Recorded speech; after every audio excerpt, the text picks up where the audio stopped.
the Right Honorable Speakers of both Houses, the Prime Cabinet Secretary, honorable members, good morning. Your Excellency, there is no constitutional provision for a Deputy President to ever address the two houses.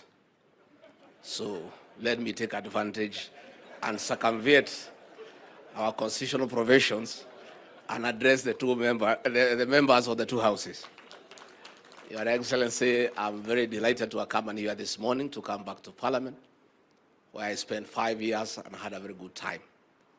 But as I must admit, I didn't spend enough time in Parliament I would have wanted. I was out there with the President, tukipanga maneno ndio aketi pahali ameketi.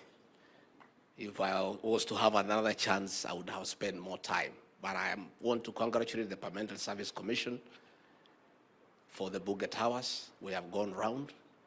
It's a very comfortable place. You have everything you need.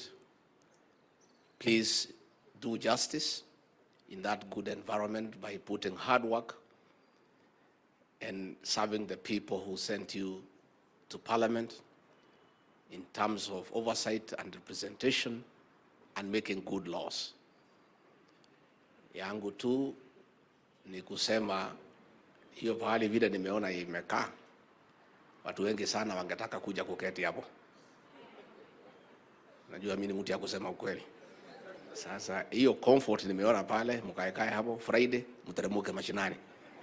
Hapo ndio maneno iko. Because hapa ni mzuri, lakini maneno iko pale. So as you spend more time here, muende mashinani mufanye kazi. Finally, Your Excellency, let me take this opportunity to ask the members of the two houses. We have several programs of government that we really need your support. And by the way, let us say thank you for your support of our legislative agenda. The budget is on the way, the supplementary budget is on the way. Please continue supporting our agenda so that we can serve the people of Kenya better. We have two programs that I want to ask for your support. We have a program on drug and substance abuse that we are fighting, that the President has directed me to lead a multi-agency team to make sure that we protect our people, our young people, the productive population from drugs. When we hold forums with our security agencies and our administrators, we do normally invite you as leaders to come so that we work together. Please, we'll be having some forum in Garissa, another one here in Nairobi, another one in Kisii, another one in Kakamega. When we do invite you, please do come so that together we can make decisions.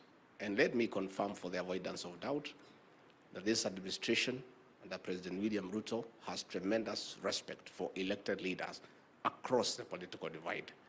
The President is so persuaded that the contribution of elected leaders in terms of governance is critical. So when we do call upon you to come and engage with us in the national government, please always come.